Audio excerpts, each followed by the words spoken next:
自信影響呢個個人魅力都是少啊。佢係主宰住更加深層，亦都係好多人都煩緊、思考緊，到底我想要一個點樣嘅人生呢？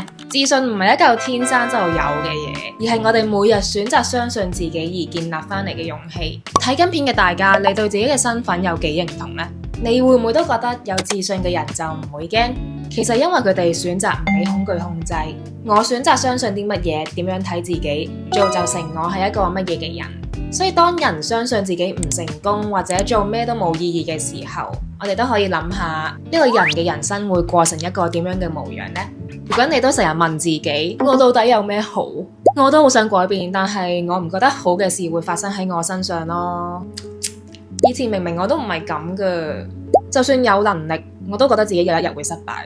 首先，我想喺度邀請你多謝自己揾到呢條片。如果你係想重新連結自信，用另一個角度去生活，歡迎你繼續睇落去。喺呢20分鐘入面，我哋會重新定義自信，同埋分享一啲令你可以重新連結自信嘅靈感。仲有好重要，喺連結自信之前，我哋要知道自己有冇誤解咗自信呢個字。所以我哋都會一齊破解一啲舊有嘅觀點，之後再拆解建構自信有啲咩重要嘅元素。簡單分享少少關於我嘅 background， 大概由中一開始，我一直都有濕疹，前後13、14年左右。我記得嗰陣有中醫話，我都算係數一數二嚴重嘅 case， 絕對影響到我嘅自信。去到前幾年最後一次大爆發嘅時候，我就決心改變，由心入面出發照顧翻自己。慢慢咧，我啲濕疹都好翻晒。我自己都係不停建立翻自信嘅過程當中，所以我都好想分享一路我有嘅得着同埋學習。自信照字面解，即係自己相信自己。放心，我唔會講啲阿爸係男人嘅道理。一路諗，如果要用一句說話去形容自信，我會覺得係面對順境感謝自己，面對逆境睇好自己。好尷尬，我睇好你㗎嗰啲呢，唔係，而係感謝自己嘅選擇、努力、勇敢。真係好多人都唔會打從心底欣賞自己。再嚟就係睇好自己有改變嘅能力，值得擁有更好嘅機遇。呢個係對自己嘅慈悲心。我想邀請大家做一樣嘢，就係同自己講類似結婚誓詞嘅說話，無論順境逆境，富或貧窮，健康唔健康，我將永遠愛我，珍惜自己直到永遠。我承諾，我將對自己永遠忠誠。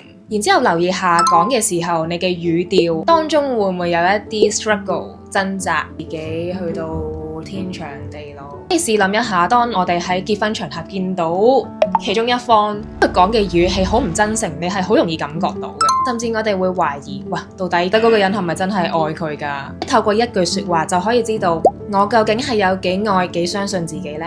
我哋要對自己忠誠，就算真係冇外界嘅幫助，我哋都可以推動自己愛護同埋對自己負責任，咁會令自己活得更加自在。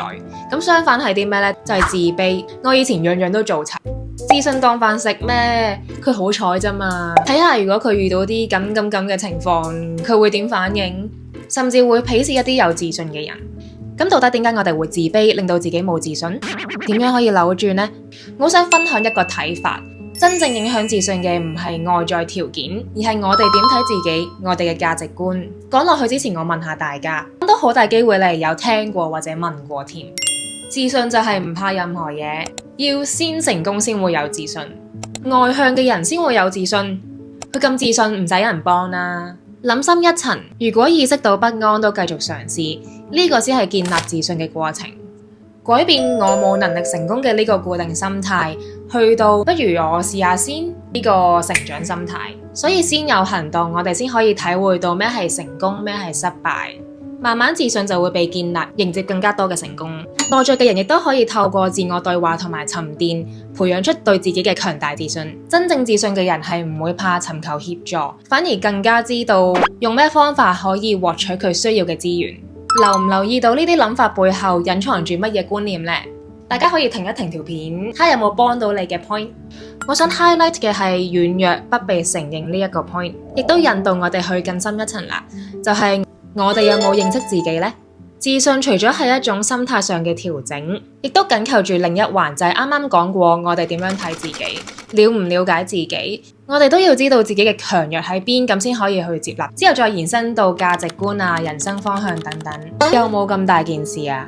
有，好重要，因為調翻轉，我哋係透過知道自己想做一個點嘅人，想過點樣嘅生活，再去建立自信。自信唔係一嚿天生就有嘅嘢，我哋甚至出世嘅時候都唔知咩叫自信。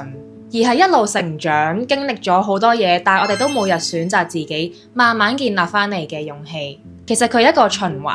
當我確立到自己嘅身份，咁基於呢個身份，我要有咩價值觀去造就我呢個身份呢？我做嘅每一個選擇係咪 support 到我呢個價值觀，我呢個人設呢？再基於我嘅選擇，不停去嘗試成功失敗嘅感受，喺呢個過程都會了解到自己嘅強弱，調整去到慢慢認同接受自己，不停試，咁就會發現個自信係不知不覺咁就建立咗。真正嘅自信係嚟自我哋肯不停咁嘗試，經歷失敗之後都不停嘗試。我哋細個都會學身份認同，但係睇緊片嘅大家，你對自己嘅身份有幾認同呢？我覺得好容易迷惘嘅原因係，當我哋好努力想去做一啲嘢嘅時候，但係做嗰啲嘢同社會灌輸嘅身份啊、價值觀係背道而馳，或者冇咁嚴重嘅，可能係會有少少衝突啦。究竟自己做嘅嘢係咪真係有價值？係咪我真係要行呢條路呢？當你有自己獨特又好想做嘅嘢，咁嗰啲嘢未必會有好多 reference。我哋細個讀書就話會有好多 reference， 好多 supporting。但係如果我哋想做嗰樣嘢，根本未有人做過，或者呢個世界咁多人，每個人嘅做法都唔同嘅時候，開始唔相信自己，唔相信自己值得擁有我想要嘅嘢，唔相信自己有能力做到，因為冇 reference， 冇試過，或者身邊嘅人都冇正面嘅回應。但係我又想分享，其實呢啲迷惘就係代表你有為自己嘅人生努力思考負責，反而係一個重新定位自己嘅機會。我覺得自信影響呢個人魅力都事少啊，佢係主宰住更加深層，亦都係好多人都煩緊思考緊，到底我想要一個點樣嘅人生呢？你有冇見過一個好冇方向感嘅人，而你係覺得佢有自信嘅呢？即係好似有人要講價，佢好清楚自己真係要劈嗰2蚊價噶啦，我死都要劈嗰2蚊價，嗰份篤定就係自信嘅來源。所以當我哋有方向感再去行動，除咗促進到成件事之外，亦都係建立信心好重要嘅元素。咁慢慢啲自信就會好似利息咁樣滾存。prep 好自己去面對人生各種高低。講到呢度，我諗你都多少估到，我想帶出嘅係建立信心嘅過程，我哋需要認識自己。咁我哋又諗下一個問題先，點解而家我哋咁強調要讚小朋友呢？同埋係咪一定要做啱事先去讚呢？就好似有個小朋友，佢今日畫畫用咗一隻佢平時唔會用嘅紅色，咁阿爸阿媽就讚佢喎。點解你今日用紅色嘅？我覺得真係好勇敢，好欣賞你啊 BB。咁個小朋友下次佢就會更加勇敢去嘗試啦，可能再繼續試佢冇用過嘅顏色。鼓勵亦都會令到佢冇咁怕去失敗。讚美其實係可以提升安全感。咁我哋又諗下啦，喺呢個循環入面，其實自信佢係一個結果，呢個結果會推動我哋繼續向前行。咁咧，我哋又可以由過去、現在、未來去睇呢件事。喺過去，我哋經歷咗好多嘢，高高低低，開心唔開心。去到而家，當我哋可以有能力去冷靜面對翻自己嘅過去，去承認翻我哋嘅感受同埋優點缺點。細個嘅時候就由家長去做呢個角色，大個其實呢個責任就會交翻俾我哋自己，就成為自己肯定自己嗰個。再去到未來呢，我哋就可以透過過往嘅經驗、事實本身，包括已經發生咗嘅結果，一啲我哋可以控制嘅 factor， 我哋嘅優缺點等等 ，refine 翻我哋嘅定位，去 refine 翻我哋嘅定位，再將佢慢慢化成自己嘅信念。到最後就會沉澱成自己嘅價值觀，有咗價值觀會點啊？就冇咁容易俾人動搖，唔會因為人哋批評而迷失自我。Don't let people define yourself。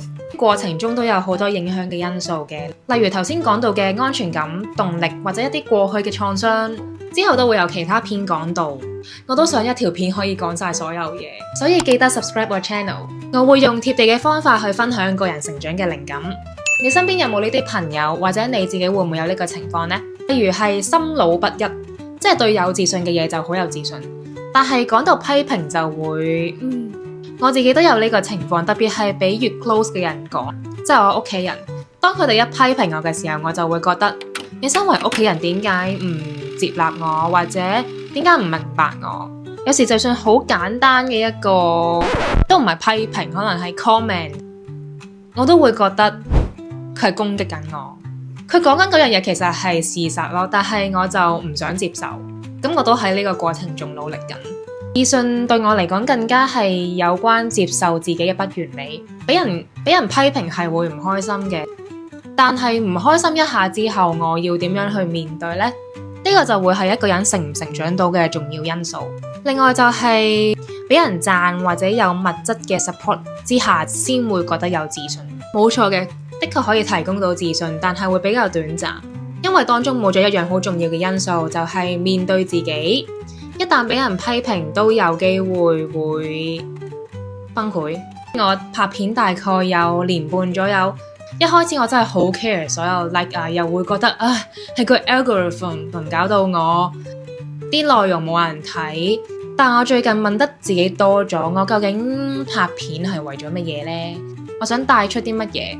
當我將自己定翻落嚟，見到個現實有一啲嘢發生，就會有嗰個空間去 step back 睇翻，究竟嗰件事情嘅發生同我嘅價值觀係有冇衝突呢？咁如果有衝突，我係會選擇堅守我嘅價值觀，更加容易去放低或者放輕嗰件現實發生咗嘅事。亦都會有過分自信嘅情況出現啦，好明顯會 feel 到嗰個人嘅氣場係扮出嚟嘅，或者係乜都講做咗先就唔衡量，真係以前嘅我，睇起嚟會好堅強，但係內心超級脆弱，某程度上都係一個防禦機制。表面好似，但係內在係兩個出發點。自信帶俾我哋最大嘅價值呢，就係我哋會識得欣賞自己獨特嘅地方，接納佢。如果嗰份獨特或者係不完美被接受嘅話，嗰份自信散發出嚟嘅感覺係完全唔同。帶俾人乜嘢嘅感覺呢？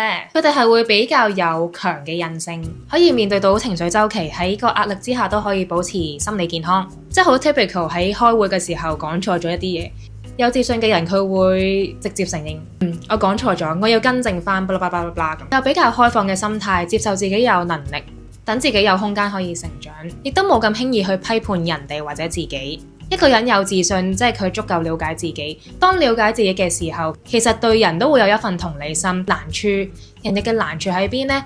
因為清楚自己嘅價值，知道幾時去給予，幾時去收翻自己嘅付出。仲有一個就係會好自然地接受人哋嘅讚美。如果想多啲了解自己，踏出第一步去 connect 翻自己嘅自信，可以問自己呢啲問題。如果你有2個月唔需要顧及工作、金錢、關係等等所有困擾自己嘅因素，你會想做啲乜嘢呢？你會習慣點同自己講嘢？你覺得自己充滿能量嘅時候，狀態係點樣嘅呢？